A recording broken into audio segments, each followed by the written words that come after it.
Real number में क्या है, सबसे पहले आपको क्या पता होना चाहिए, नंबर सिस्टम। क्या पता होना चाहिए, नंबर सिस्टम। आपका नंबर सिस्टम का एक पूरी हिस्ट्री है ना, आप पूरी एक हिस्ट्री पढ़ते हुए आते हैं। कहाँ से शुरू हो जाता है वो थोड़ा बहुत आपको 5th क्लास में बताया होगा, फिर 6th में आप पढ़ते हैं, फिर 7th में पढ़ते हैं, फिर 8th में पढ़ते हैं, 9th में पढ़ते हैं, अब आप 10th में पढ़ेंगे। और हर बार क्या होता है, उसमें आप आगे बढ़ रहे हैं। नंबर्स का जो सिस्टम है उसमें आप क्या कर रहे हैं, आगे बढ़ रहे हैं। तो नंबर सिस्टम में पहले आप समझ लीजिए, जिसको पिछला क्लियर नहीं है बेटा, आज ही यही क्लियर कर लेना है, क्योंकि अब आपको देना है बोर्ड का एग्जाम, ठीक है। तो जिसका स्टार्टिंग से क्लियर नहीं है आप क्लियर कर लीजिए। 1 दिन 2 दिन अगर हमको नंबर सिस्टम समझने में लग गए तो कोई बड़ी बात नहीं है, लेकिन बेसिक्स आपके क्या हो जाएंगे, क्लियर हो जाएंगे। नंबर सिस्टम में मैंने आपको बताया था, पहले हम ये समझते हैं सबसे पहले कौन से नंबर आए। सबसे पहले हमने किन नंबर्स को जाना, पहले हमने कौन से नंबर्स को जाना, नेचुरल नंबर्स को। कौन से नंबर्स को जाना, नेचुरल नंबर्स को जाना। उसके बाद इसमें हम थोड़ा सा आगे बढ़े, फिर हमने कौन से नंबर्स को जाना, होल नंबर्स। कौन से नंबर्स को समझा हमने, होल नंबर्स को। होल नंबर से फिर जब हम आगे बढ़े तो हमने किसको जाना, इंटीजर्स। Very good. फिर हमने किसको जाना, इंटीजर्स को। इंटीजर्स जब आप जानते हैं तो ये 2 टाइप के होते हैं, आपको पता है, पॉजिटिव और negative. Positive integers and negative integers होते हैं, ठीक है। ये आपने 2 तरीके के देखे। उसके बाद हमने किसको जाना, कौन बताएगा, देखो ये आपने किस क्लास से पढ़ा था, ये 5th में पढ़ लिया होगा, ठीक है। 5th क्लास में आपको बता दिया होगा कि नेचुरल नंबर्स क्या होते हैं। उसके बाद ये आपके 6th क्लास में चैप्टर था होल नंबर्स, याद है आपको, याद है। देखो बुक्स में भी, एनसीईआरटी की बुक्स में भी इनको सीक्वेंस में रखा गया है कि कौन सी क्लास में कौन सा पढ़ना है। तो क्यों, क्योंकि उसका एक मतलब है कि इनको सीक्वेंटली ही आपको समझना है। इंटीजर्स आपने कहाँ पढ़े, 7th में पढ़े होंगे नहीं है, ये 7th में चैप्टर ही इंटीजर्स का है ना। 8th में आपने कौन से नंबर्स पढ़े थे, रेशनल। क्या पढ़े थे, रेशनल। फिर आपने पढ़े थे इरेशनल। क्या पढ़े थे, इरेशनल। और यहाँ आप क्या पढ़ने जा रहे हैं, रियल नंबर्स। क्या पढ़ने जा रहे हैं, रियल नंबर्स। अब आप इनको समझ लीजिए। जब हम नंबर्स पढ़ते हैं तो हम एक नंबर लाइन का जिक्र करते हैं ना। नंबर लाइन एक ऐसी लाइन होती है जहाँ पर हम नंबर्स को शो करते हैं, और इसमें बीचों बीच में क्या आता है, 0 आता है ना। जब हम ये सब आगे पढ़ लेते हैं तब हमें ये पता लगता है, लेकिन जब हम शुरू में पढ़ रहे थे तो शुरू में हम नेचुरल नंबर्स को जानते हैं। नेचुरल नंबर्स ऐसे नंबर्स होते हैं जो नेचर में सबसे पहले आए और जिसकी काउंटिंग कहाँ से शुरू हुई, 1 से शुरू हुई। भाई कोई भी छोटा बच्चा आपने देखा है, जब काउंटिंग सीखता है घर में आप देखते हैं तो छोटे बच्चे को आप सिखाते हैं तो आप उसको 0 बताते हैं पहले, नहीं, वो 0 का कंसेप्ट ही नहीं समझेगा। तो आप क्या बताते हैं उसको, बेटा बोलो 1। आप छोटा बच्चा होता है 3-4 साल का, उसको हम काउंटिंग सिखाना चाहते हैं तो हम उसको कोई चीज़ दिखाते हैं, ये 1 है, फिर 2, फिर 3। हमने कहाँ से काउंटिंग शुरू करी, 1 से। तो नेचर में काउंटिंग शुरू कहाँ से हो, उठ जाओ यहाँ से, उठो उठो, बाहर आओ, वहाँ खड़ी हो जाओ साइड में, डोर के पास, वहीं से सुन लो।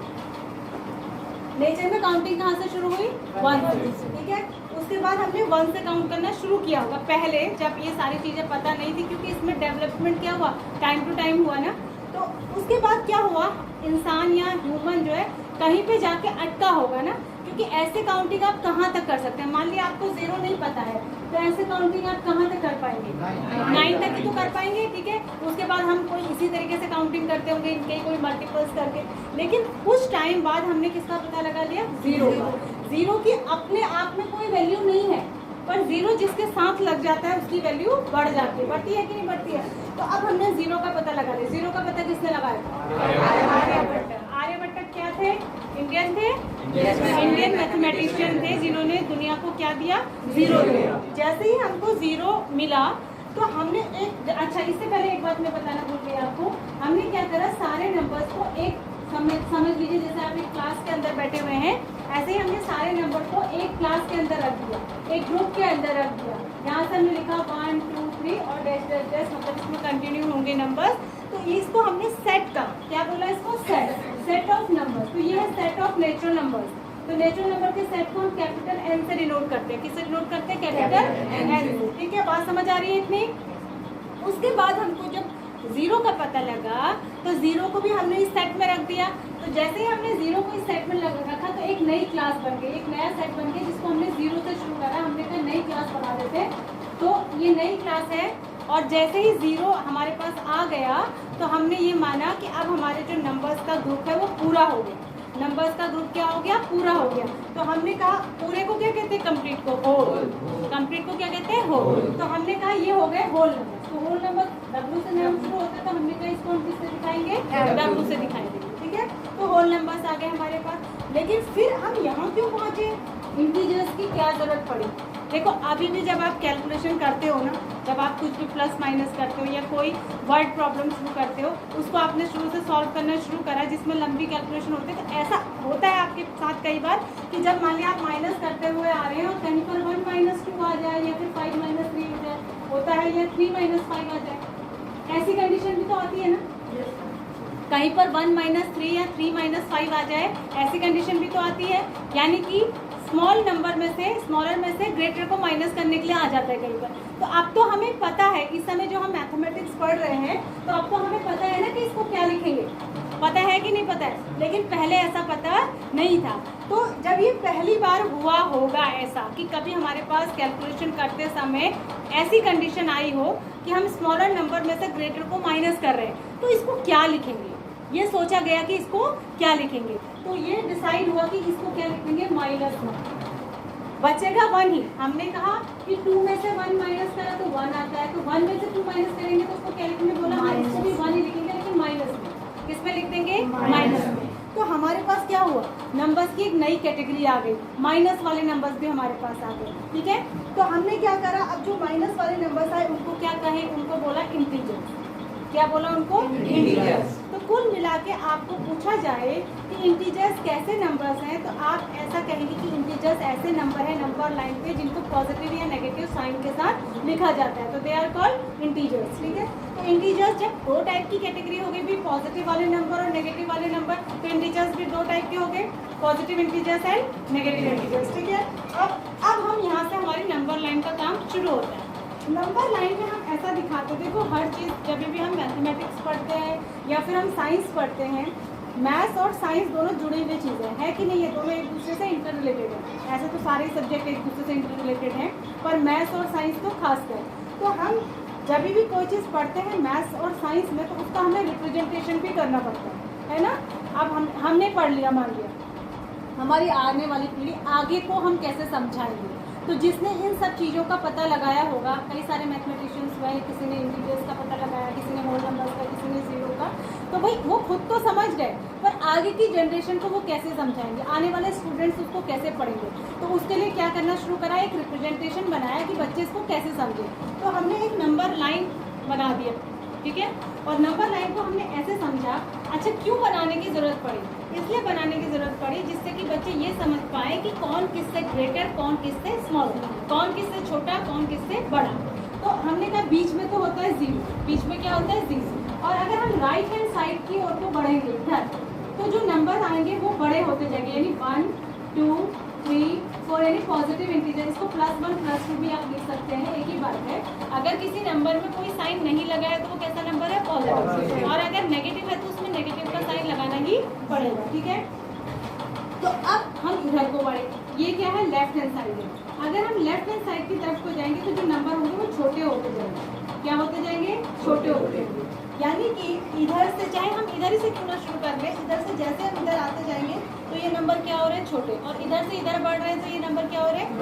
बड़े हो रहे हैं। तो हमें कैसे पता लगेगा, हम कैसे इस बात को एक्सप्लेन करेंगे कि जब हम नंबर लाइन में लेफ्ट से राइट की तरफ को जाते हैं तो नंबर क्या हो जाते हैं? बड़े, और जब क्या करते हैं राइट से लेफ्ट की तरफ को आते हैं तो नंबर क्या हो जाते हैं? छोटे। इसका मतलब क्या हुआ? 4 से छोटा 3 है, 3 से छोटा 2 है, 2 से छोटा 1 है, 1 से छोटा 0, 0 से छोटा -1, -1 से छोटा -2, इस तरीके। इसका मतलब क्या है कि माइनस में जो नंबर जितना बड़ा दिखाई दे रहा है वो उतना ही छोटा है। -2 छोटा है -1 से, इसी तरीके से -30 छोटा है -25 से। ये दिखने में छोटा लग रहा है, पर ये बड़ा है और ये छोटा है। क्यों? जैसे मान लिया मैं आपसे 100 रुपये उधार ले लूँ, ठीक है, 100 रुपीज़ मैंने आपसे बोरो कर लिए, तो यानी कि मेरे पास 100 रुपीज़ तो आ गए, बट वो कैसे हैं? माइनस में है, तो उधार के ना, वो मेरे अपने नहीं है, मुझे वो लौटाने हैं। तो मेरे पास है लेकिन कैसे हैं? उधार के हैं, बोरो किया आपसे, उधार लिया है। तो इसीलिए वो नंबर हमेशा कैसा दिखाया जाता है? नेगेटिव में दिखाया जाता है। समझ आ गई इतनी बात? अब यहाँ तक बात शुरू हो रही थी, पर फिर आगे सोचा गया कि भाई ये रेशनल नंबर क्या है। क्या आप ये बताइए 1 और 2 के बीच में कुछ नहीं होता? राइट, बहुत सारे पॉइंट्स वाले नंबर होते हैं ना, जो 1 भी नहीं है पूरा और 2 भी नहीं है पूरा, यानी 2 से कम और 1 से ज़्यादा, जैसे 1.5, 1.25, 1.7 और भी बहुत सारे। 0.1 से आगे करेंगे तो 0.9 तक जाएंगे, तो इसके बीच में भी तो कुछ ना कुछ है। तो वो नंबर कैसे नंबर कहलाए? रेशनल। कैसे नंबर कहलाए? Rational number. फिर ये हुआ कि भाई रेशनल नंबर तो हमने कह दिया कि जो नंबर 2 होल नंबर्स के बीच में आएंगे, 2 इंटीजर्स के बीच में आएंगे, वो कैसे नंबर है? रेशनल। पर रेशनल को समझाएं कैसे, कैसे कहेंगे, दूसरे को कैसे बताएं कि रेशनल नंबर क्या होता है? तो हमने इसकी एक डेफिनेशन बनाई। क्या बनाई? इसकी डेफिनेशन बनाई। डेफिनेशन हमने क्या बनाई इसकी कि देखो डेफिनेशन कैसे बनाते हैं, किसी भी नंबर की प्रॉपर्टीज के हिसाब से ही उसकी डेफिनेशन बनेगी ना। ऐसा थोड़ी है कि हम अपनी मर्जी से कुछ भी बोल देंगे। डेफिनेशन के लिए पहले उस चीज़ को टेस्ट किया गया। कोई भी फॉर्मूला जो आपको बताया जाता है वो पहले प्रूवन होता है, पहले उसको प्रूव किया जाता है, फिर आप आगे उसको अप्लाई करते हैं। तो डेफिनेशन क्या बनी कि कोई भी ऐसा नंबर जिसको P/Q की फॉर्म में लिखा जा सके। ध्यान से देखिए आप लोग कि मैं आपको पूरा नंबर सिस्टम रिवाइज करा रही हूँ क्लास 6 से लेके क्लास 10 तक। ये कराना इस चैप्टर को समझने के लिए ज़रूरी है। तो अभी आपको सबको ध्यान देना है, मेरी बात समझ रहे ना? आगे से मुझसे कोई ये नहीं कहेगा कि मैम मुझे ये वाला कंसेप्ट नंबर्स का क्लियर नहीं है, क्योंकि very first day of the class मैं आपको सबसे पहले यही बता रही हूँ। तो आपने बिल्कुल ध्यान से सुनना है, और आगे जो भी आपके इसमें डाउट्स अगर रहेंगे, अभी सुन लीजिए, डाउट्स अगर रहेंगे तो वो आप पूछ लेंगे, और कल से आप ये नहीं कहेंगे कि मुझे नंबर सिस्टम नहीं आता, ठीक है? तो P/Q की फॉर्म में लिखा जा सके, पहली शर्त होती है इसकी। पहली शर्त है कि इसको P/Q की फॉर्म में आप लिखने में एबल हो। अब P/Q से क्या मतलब है? P/Q का मतलब P और Q है? नहीं, यहाँ पर P और Q सिर्फ इसको दिखाने का तरीका है। मतलब इसका मतलब क्या हुआ फिर? मतलब ये हुआ समथिंग अपॉन समथिंग, कुछ अपॉन कुछ की फॉर्म में। यानी कि कुछ अपॉन कुछ, क्या ऊपर वाले को आप क्या कहते हैं? न्यूमरेटर। नीचे वाले को क्या कहते हैं? डिनोमिनेटर। तो न्यूमरेटर अपॉन डिनोमिनेटर की फॉर्म में लिख सकें किसी भी नंबर को, ऐसा इसका कहने का मतलब है। यहाँ पर जरूरी नहीं है कि हम इसे P और Q ही लिखते हैं, हम इसे A/B भी कह सकते हैं, हम इसको R/S भी कह सकते हैं, हम इसको कुछ भी कह सकते हैं, C/D भी कह सकते हैं। पर एक जो इसकी डेफिनेशन बनाई गई वहाँ पे पर्टिकुलरली लिख दिया गया है कि आप इसको किसकी फॉर्म में रखेंगे? P/Q। इस P/Q से बहुत बच्चे कंफ्यूज होते हैं, कंफ्यूज होने की आवश्यकता नहीं है। P/Q का मतलब आप समझ गए? क्या मतलब है P/Q का? Numerator upon denominator. तो पहली शर्त क्या है कि हम उसको P/Q की फॉर्म में लिखा जा सके, उस नंबर को जिसको हम प्रूव करना चाह रहे हैं कि ये क्या है? रेशनल है। दूसरी शर्त में ये कहता है कि Q जो है वो 0 नहीं होना चाहिए। Q जो है वो 0 नहीं होना चाहिए। Q 0 क्यों नहीं होना चाहिए? कोई मुझे बताएगा? मैंने 9 को बहुत डिटेल में बताया था आपको। Q 0 क्यों नहीं होना चाहिए? तुम खड़े हो जाओ। हाँ, काम है बेटा, ये मत सोचो कि मैम देख नहीं रही। I am continuing my topic, but मैं तुम्हें देख रही हूँ कि तुम क्या कर रहे हो, तुम्हारा कितना ध्यान है। बाहर आ जाओ, इसको निकलने दो बाहर।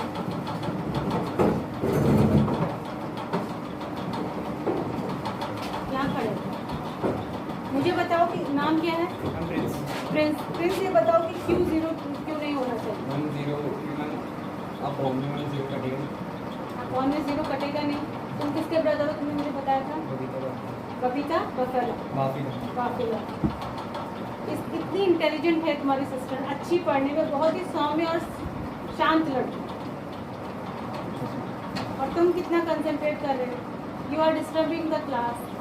मुझे बीच में इंटरप्ट करके तुम्हें बुलाना पड़ा। नहीं मन लग रहा है? घूम के आना है बाहर। कौन बताएगा मुझे क्यों नहीं 0 हो सकता? जो बच्चा ये समझता है कि उसको मैथमेटिक्स समझ में आती है और उसकी थोड़ी ठीक ठाक है, बताएगा कोई मुझे? मैं ही बोल रही हूँ लगातार। अच्छा आप बताइए। हाँ खड़े। मैम क्यों में डिनोमिनेटर डिनोट होता है, मतलब हम जब भी करते तो डिनोमिनेटर वो नंबर होता है जिससे हम डिवाइड करते हैं। तो हम 0 हो जाएगा तो 0 से डिवाइड करके वैल्यू 0 आती है, और रेशनल नंबर में 0 नहीं होता है। ये ठीक नज़दीक हो पर ठीक नहीं है पूरी। ये 0 से डिवाइड करके 0 नहीं आता। और कोई नाम बताओ? मीनाक्षी। मीनाक्षी, बैठ जाओ। और बताइए, बॉयज में बताएगा मुझे कोई।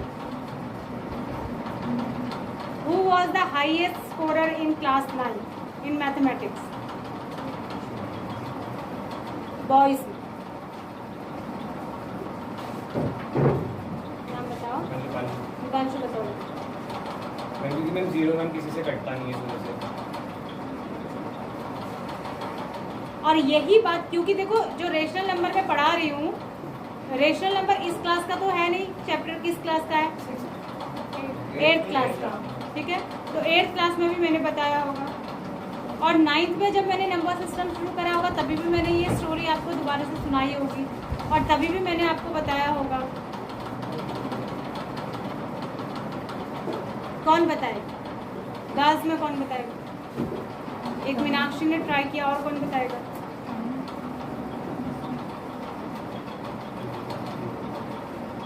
कभी आप कैलकुलेशन करते हैं, जैसे मान लिया 2/0 आ जाए, तो आप क्या लिखते हैं इसको? Very good. Who is saying 2? ना तो ये 2 होता है, ना ये 0 होता है। भाई 2/1 2 होता है ना, या 2/0 2 होता है। किसी भी नंबर को 1 से डिवाइड करने पे तो सेम नंबर मिलता है, कि 0 से डिवाइड करने पे सेम नंबर मिल जाता है? 1 से डिवाइड करने पे 0 से डिवाइड करने पे मिलता है। Same ma'am.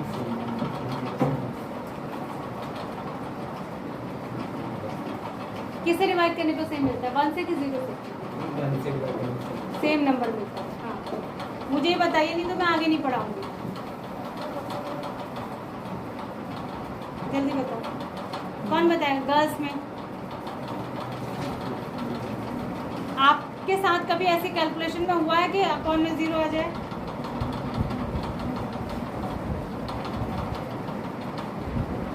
पढ़ाई करिए, क्लास 10th है, आपको देना है ना आगे। हाँ बताओ।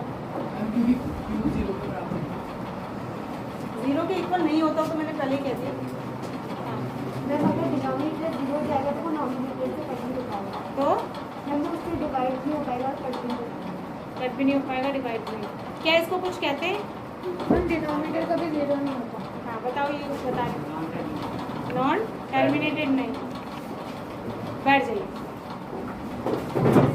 क्या कुछ बच्चे ऐसे हैं जो इस चैप्टर को पढ़ चुके हो पहले, अभी पढ़ लिया हो आपने एग्जाम के बाद? चलिए मेरी बात सुनिए। किसी भी नंबर के जब डिनोमिनेटर में 0 आ जाता है तो उसको कहते हैं नॉट डिफाइंड। क्या कहते हैं इसको?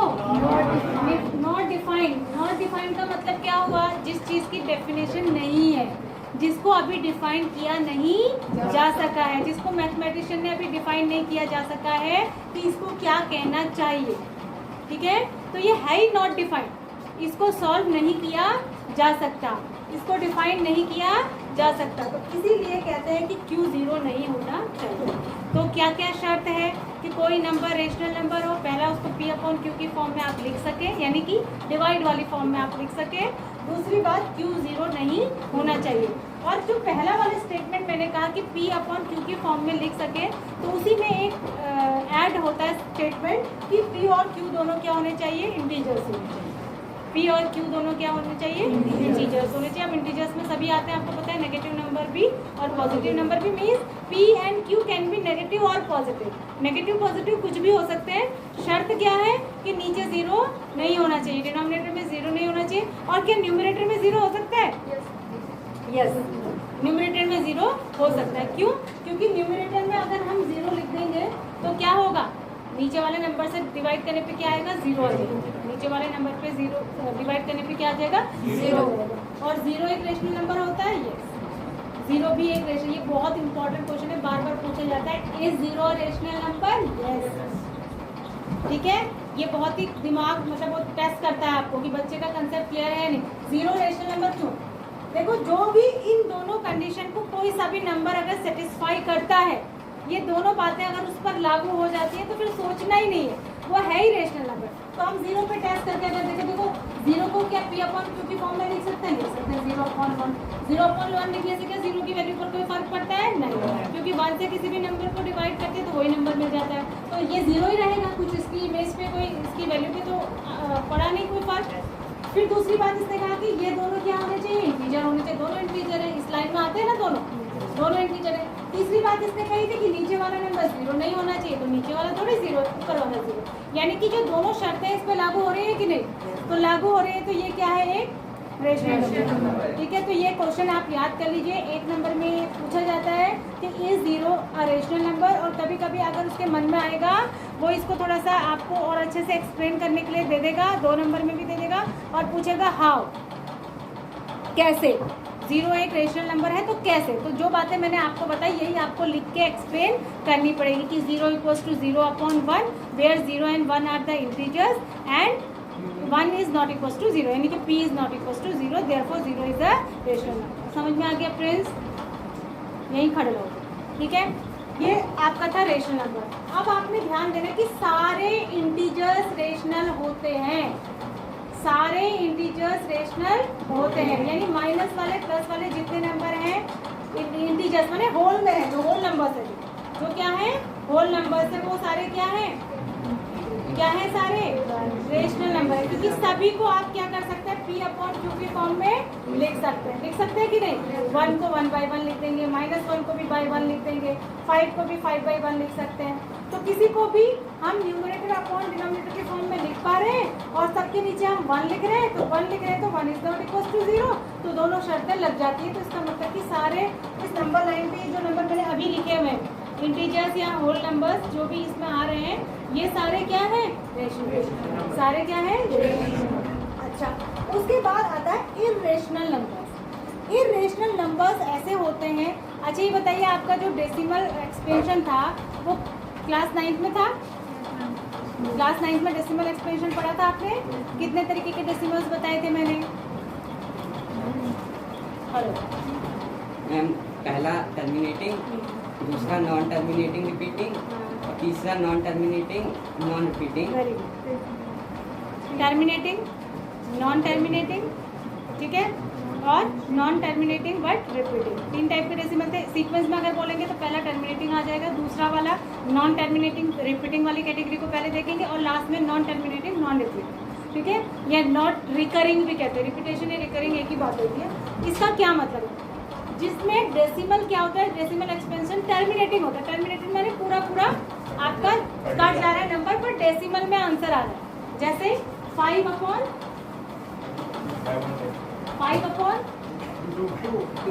कितना आएगा? 2.5, ठीक है, चला गया ना, डेसिमल टर्मिनेट हो गया, तो ये कैसा नंबर है? रेशनल। कैसा है ये? रेशनल। डेसिमल एक्सपेंशन के हिसाब से 2 नंबर रेशनल होते हैं, एक जो टर्मिनेटिंग डेसिमल वाले होते हैं और एक जो नॉन टर्मिनेटिंग होते हैं पर रिपीटिंग होते हैं। जैसे अगर कहीं पर हमारे पास आ रहा है 1.3333, तो ये भी क्या है? टर्मिनेट तो नहीं हो रहा है, इसमें डैश लगा देंगे आप, लेकिन रिपीट हो रहा है सेम नंबर, तो ये भी क्या होते हैं?